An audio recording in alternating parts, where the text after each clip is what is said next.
Al Michaels, all the way from Sochi, Russia. Al, how you doing, sir? Pretty good. It's 7:08 p.m., so it's almost dinner time. Almost by the dinner. Black Sea.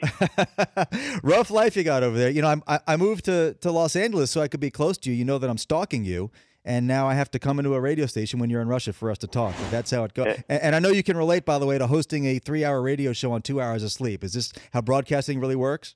In the middle of a storm as well, right? Because I was watching the Today Show a couple of hours ago. Looks like you guys are having a wonderful time back east, huh? Yeah, exactly why I moved to L.A. Tell me, first of all, everybody, all the Danettes want to know, because, you know, they're going through Dan withdrawal, especially on Valentine's Day, Al. It's very painful for them to be away from Dan Patrick. You guys are, I guess, it's kind of interesting because we were talking before we came on air that you and Dan Patrick, two titans of television broadcasting, really have not had a chance over the decades to spend a lot of time together. You guys hanging out, dinner buddies over there? Well, we were, but then Dan got sick for a couple of days, so I had to pass by his room with a surgical mask. And Costas is right down the hall too, so it's like it's like being at Bellevue these days. So everybody's being real careful around here. Bob is on the mend. Dan is good. Dan's back to. I'm putting him down at 91.6%. But he's actually, I think he's on the air right now, in fact, on NBC-SN. And for me, what can I tell you? You know, it's the no-vegetable diet, and I'm staying healthy. I mean, obviously, you know, poor Bob Costas, you know, he's this incredible job, and I guess they just announced that Meredith Vieira is going to host tonight, which is making some history there. But what's the closest analogy that you can make, Al, in your broadcasting career to what Bob has had to deal with this week with this eye infection? In a big spot. I can't. I'm not sure I can think of anything, Seth. It's I've known Bob for over 30 years, and it's one of these things where you just dread and you fear something like this happening, and then it happens of all things just at the onset of the Olympics. So it's not as if you're like missing one football night in America show or something like that.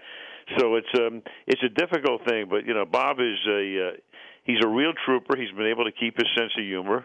The brain is still working 1,000 miles an hour. It's just a matter of, not being able to really open up his eyes. He's obviously very light sensitive right now, and the key is going to be as soon as he can, not be burdened by the fact that the lights are on in a room, and obviously in a television studio there's a lot of lighting, and then he'll be back. And it's just one of those crazy things that you think will never happen, and it does. And I think for Bob, it's the first time in his career anything like this has come along. I think he told me he missed one pregame show before an AFC Championship game back in the early 90s, but it's still pretty good when you can show up 99.9% of the time. Yeah, he's had a pretty good career. So, but hopefully he'll. Yeah, I'll say. Yeah, it was funny. I was actually at the dinner a couple of nights ago with a couple other sportscasters who live in town, and the wives were sort of feeling bad for Costas, and the guys were like, "Oh, he's doing all right." Bob Costas has. But seriously, I hope he's on the mend. He's always been an incredibly nice to me, and hopefully he'll get on the air soon. Al, give me a sense of, for those of us, half a world away from these games.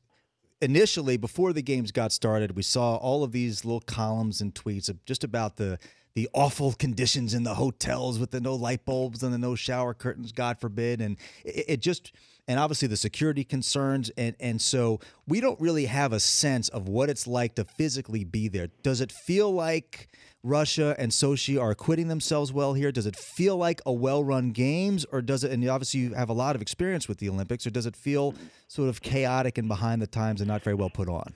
No, not at all chaotic. Very organized. It's fascinating on a number of levels here, Seth. Number one, all of the stories leading up to the Olympics in our country were about security concerns and black widows and all of the rest. Now, I don't want to give it, as they say in Yiddish, a kenahara here. But it's been, a kenahara. But it's been, okay, here we are. It's Friday, and things are going along exactly as planned. The security is not overwhelming. It's there. It's there, and you have to look. We have to do it in our airport, so it's pretty much that same sort of thing. Maybe a little bit more than that, but I think everybody's is comfortable with it.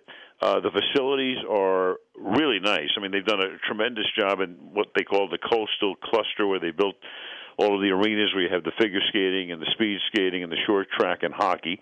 They've done a magnificent job. And then the cluster up in the mountains, which is about 30 miles away and very accessible with a rail line going up there and a road that they built. And they, somehow in 4.5 years were able to dig 3 very long tunnels through the mountains. So, look, whatever they did, and I know some people have blasted them for the money they've spent and all of the rest. Whatever, I don't know I just don't know what the actual number is. All I do know is that the facilities are great. The atmosphere is good. It's very good. I'd say the only difference from other Olympics is that in other Olympics that I've been to, and this is number 8 for me, you could sense that the whole world came. So you had people from many, many countries waving flags, all getting together. I mean, it was a real melting pot of people, of countries, of cultures, and all of the rest. Here, you don't quite get that sense. There are a lot of Russians that are attending these events, and not many foreigners. I've been to a couple of hockey games already, one women's and one men's, and most of the people who are there from the United States are friends and family. And that would be the difference from other Olympics in the past. I think a lot of people got turned off or scared off or whatever about coming over here. And as I say, as of right now, it's there's no sense of being in peril. There's no sense of danger. It's very strange, though. I mean, you're sitting here in Sochi where it's 60 degrees almost every day. I look at my room where we're in a hotel that's right on the Black Sea, and I swear if I didn't know where I was, I'd be looking out on the beach in Maui off Kaanapali. So it's got that kind of a look to it. Wow. So it's kind of crazy. And here you are at the Winter Olympics. You guys should be hosting the Winter Olympics. That's where right. You are right That's now, right. Not us. I think Milford actually put in a bid. They finished second to Sochi. Al, real quick, we've only got about a minute left, but right. The games and the athletes and the stories always come through in Olympics because we see these sports that we barely know what the rules are or what's happening, and we meet these people. We know they've been training their tails off for 4 years. What do you think is going to be, for folks who might be able to sort of duck in and duck out, what do you think is going to be sort of the coolest storyline moving forward? Is it the U.S. hockey team? Is it one of the athletes? What should we be locking in on for the rest of the games? Well, right now, I mean, I think it's down to hockey. The U.S. plays Russia tomorrow. No medal at stake here, and the way it's set up, it's conceivable the U.S. could meet Russia again as early as next Wednesday. They could play Wednesday, or they could play Friday, or they could play in the gold medal game next Sunday. Now, I do know.